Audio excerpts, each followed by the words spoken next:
Bonjour, je m'appelle Sébastien, bienvenue dans ma vidéo de présentation de mon nouveau prototype Wheel of Mana. Donc dans Wheel of Mana, c'est un jeu un petit peu atypique car c'est la fusion entre un jeu de cartes et un jeu de plateau. Donc contrairement un petit peu au TCG classique ou aux autres jeux de cartes, où le terrain est entre guillemets fictif, et bien ici le terrain est réel, donc les créatures vont pouvoir se déplacer sur le terrain jusqu'à aller vaincre leur adversaire. Le but du jeu étant de détruire les trois commandeurs adverses ou de détruire le source de mana adverse. Donc là, tout d'abord, nous allons voir un petit peu la mise en place du terrain. Donc ici, j'ai créé déjà un champ de bataille qui est complètement aléatoire, car en effet, on va prendre des tuiles qui sont composées en fait de cette case, et on va pouvoir venir en choisir 4 et les prendre complètement au hasard et les tourner dans le sens qu'on veut afin de créer un champ de bataille. Sachant que la tuile du centre sera toujours la même, ça sera la tuile volcan. Ce qui donne d'ailleurs un petit peu un thème au jeu et au champ de bataille. Donc voilà, ça c'est une grande particularité, c'est que le champ de bataille se construit extrêmement vite et extrêmement pratique, et ce qui permet d'avoir des milliers de combinaisons tout simplement déjà avec 5 tuiles. On imagine qu'il peut y en avoir beaucoup plus, et puis ça permet d'avoir vraiment des champs de bataille différents. Donc sur les champs de bataille, il y a des cases volcan, il y aura des cases puits de mana qui sont toujours au centre des tuiles. Nous avons des cases un petit peu spéciales qui auront des effets. Ici, par exemple, ce sera une forêt qui permettra de récupérer 2 points de vie sur la créature qui s'y trouve. Et aussi, on aura des terrains neutres qui pourront s'y déplacer directement. Car effectivement, sur les cases volcans, on ne va pas pouvoir se déplacer tout de suite. Il va falloir avoir des terrains. Donc ça, c'est pour la mise en place du champ de bataille. Ensuite, pour construire notre deck, il va falloir, au préalable, choisir 3 commandeurs. Donc les commandeurs sont des cartes un petit peu plus puissantes, et elles sont de 5 différentes couleurs de manière assez classique. Le noir pour les morts vivants, le jaune va être pour les créatures du désert, les bleus seront des nanomousses, des créatures un petit peu hybrides, il y aura les créatures rouges qui seront des créatures assez agressives de type dragon, et les créatures vertes seront des parasites qui pourront fusionner entre eux. Donc il y aura tout un pool de commandeurs, et on en choisit 3. On peut mixer les couleurs comme on veut. Moi, j'ai choisi de prendre 3 commandeurs noirs, car j'adore les morts vivants, et mon adversaire a choisi de prendre 2 commandeurs bleus et un commandeur jaune. À partir de là, je vais pouvoir composer mon deck de 30 cartes. Donc, sur les cartes, je vais prendre l'exemple ici, il y a en fait des petits crânes ici. Donc ici, admettons, qu'il y ait un crâne sur mon squelette en armure infernale, c'est-à-dire qu'il va falloir que je contrôle au moins au début de la partie un commandeur noir pour pouvoir jouer cette carte dans mon deck. On peut prendre là une autre carte. Ici, elle a 2 crânes, c'est-à-dire qu'il va falloir qu'au moins j'ai 2 commandeurs noirs afin de pouvoir jouer cette carte dans mon deck.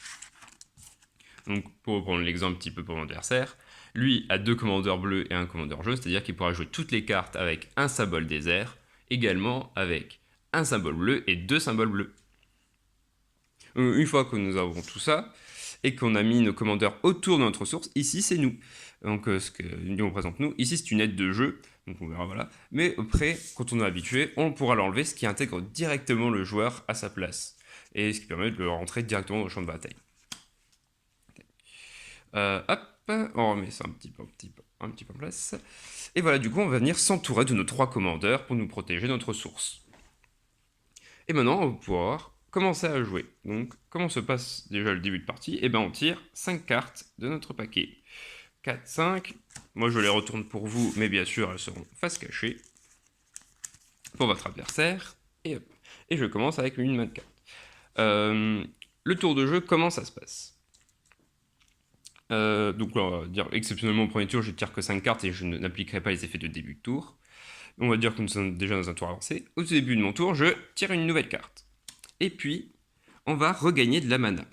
En fait, dans Wheel of Mana, c'est un système un petit peu ingénieux de regain de mana, car c'est un système d'intérêt inversé. Donc c'est-à-dire que moins j'ai de mana, plus je vais en gagner. Ce qui est assez intéressant. Donc plus on est proche de la mort, plus on va remonter et se rebooster en mana. Comment ça fonctionne? Et en fait, nous avons un barème. Donc au début du jeu, on commence à 22 mana. Admettons qu'on soit un petit peu plus avancé dans la partie, et que je commence mon tour à 15 de mana. C'est-à-dire que je suis dans la catégorie 10 à 19 de mana, et du coup je vais regagner 2 points de mana. Donc si j'étais à 15, et ben je remonte à 17 points de mana, et puis après je vais pouvoir commencer mon tour. En plus de cet intérêt inversé de mana, il y a des puits de mana sur le terrain. à chaque fois que j'ai une créature adjacente à au moins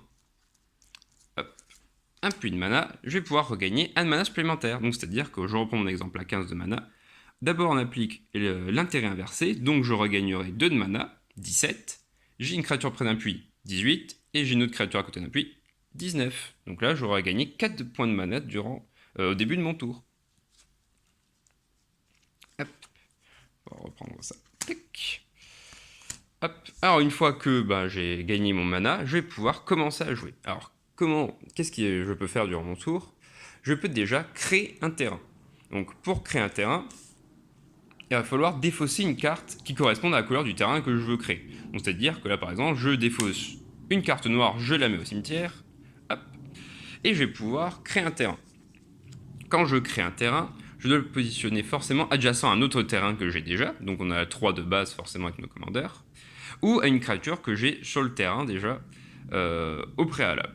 Donc là, ici, je vais pouvoir construire mon terrain ici. Donc je vais défausser une carte, et en plus en compensation, je vais pouvoir retirer une nouvelle carte. Donc ce qui est assez intéressant, c'est qu'il y a un petit peu la frustration de devoir se défausser des cartes et de ne pas pouvoir jouer tout son deck. Voilà. Et du coup, je vais pouvoir continuer à jouer. Donc ça, une seule fois par tour, je dois construire un terrain de la couleur que je souhaite en fonction de la carte que je défausse. Donc après, durant mon tour, j'ai le droit de jouer autant de cartes que je veux dans la limite de mana que j'ai. Donc je pourrais jouer autant de créatures que je souhaite, tant que je le peux, autant de cartes magie et autant de cartes bâtiments que j'en ai. Donc admettons dans cet exemple ici, on va pouvoir, durant notre tour, invoquer une créature. Donc une créature d'une carte comme celle-ci. Admettons le squelette en armure infernale, son coût en mana est ici, et indiqué dans ce petit cercle, donc ça serait 4. Il a également des statistiques, il a 4 d'attaque et 2 points de vie.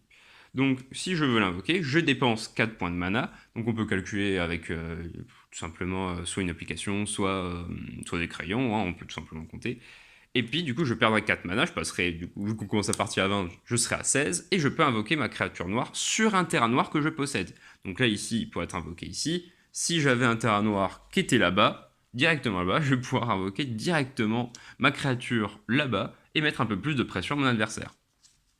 Hop, on va s'en mettre ici par exemple, tac. Hop, et voilà, donc j'ai invoqué ma créature, j'ai dépensé 4 de mana, et puis voilà, je finis mon action.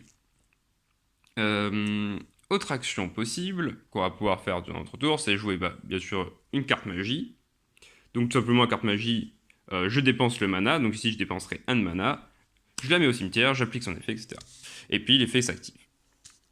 Pour les cartes bâtiments, ça se joue comme une carte créature, il faudra forcément jouer ce carte bâtiment sur un terrain noir, et par contre elles n'ont pas de points d'attaque, elles n'ont que des points de vie, et en généralement des effets de zone. En tout cas qui vont vous aider à remporter la partie. Au fur et à mesure du jeu, donc les terrains vont continuer à avancer, etc. Hop. Et on va pouvoir continuer à jouer des cartes. Donc durant mon tour aussi, chaque créature a le droit à un déplacement et une attaque en plus. Donc là, disons, comme mon adversaire, hop, et une créature comme ici. Donc là, ce serait une créature neutre, hein, qui pourrait être jouée dans tous les decks, qui pourrait être invoquée sur n'importe quel type de terrain. Je vais pouvoir l'attaquer.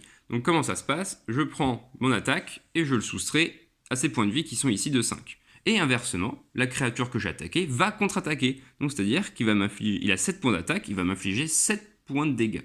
Donc forcément, si j'arrive à 0, ma créature est détruite et va au cimetière. Et par contre, lui va subir les dégâts. Donc il a subi 4 points de dégâts et je lui mets directement sur la carte. Car, on se rappelle, nous sommes quand même un petit jeu de plateau. Ce qui est beaucoup plus sympa.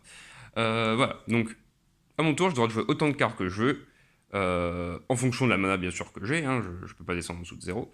J'ai le droit de créer une seule fois un terrain durant mon tour en défonçant une carte, j'en repioche une en compensation, et je crée mon terrain. Et j'ai également aussi le droit d'activer une des volontés des commandeurs une fois par tour. Donc on n'a pas encore trop parlé des commandeurs, ce sont des cartes un petit peu spéciales, car déjà elles sont recto-verso. Donc sur le recto, quand elles sont positionnées comme ça, sous forme de volonté du commandeur, elles ne peuvent pas bouger ni attaquer, mais par contre, une fois par tour, je dois activer un de leurs effets. Pour les invoquer et les transformer, tout simplement, comme une créature classique, je paye leur coût et je vais pouvoir les invoquer. Et comme une créature classique, je vais pouvoir les invoquer sur un de mes terrains noirs, n'importe où, là, ici, sur le terrain. Et maintenant, elles passent en mode champ de bataille. Donc en plus que l'illustration change et raconte une petite histoire, elles ont également un nouvel effet des stats boostés généralement. On se rappelle bien sûr que pour gagner la partie, il va falloir détruire soit les 3 commandeurs adverses, soit aller attaquer la source adverse. Donc admettons qu'on soit un petit peu plus avancé dans la partie, que son commandeur soit détruit, et que moi j'ai une créature qui arrive devant sa source. J'ai le choix déjà d'attaquer un de ses commandeurs, mais j'ai également le choix d'attaquer sa source. Si j'attaque sa source, tout simplement, mes points d'attaque qui sont de 2 ici, je vais les soustraire au mana qui lui reste. Donc admettons qu'il commence à 20 et que je lui inflige 2, il ne serait plus qu'à 18 points de mana. Donc il va falloir mieux qu'il investisse dans son mana pour se défendre avant que je lui inflige trop de points de mana et qu'il puisse après plus jouer. Et puis à la fin, je décide une fois que je pense que mon tour est terminé, je déclare la fin de mon tour. Et puis voilà, le tour est terminé. Et c'était à mon adversaire de jouer, qui va regagner de la mana par le système de mana. Puis après, joue autant de cartes qu'il veut, créer des terrains, etc. Jusqu'à que un des deux joueurs ait perdu ses 3 commandeurs ou qu'il n'ait plus de mana. Donc voilà pour cette vidéo de présentation pour Wheel of Mana. Bien sûr, il reste encore plein de questions et plein de choses à aborder, donc n'hésitez pas à me poser toutes vos questions. Je serai là pour y répondre. Bonne journée!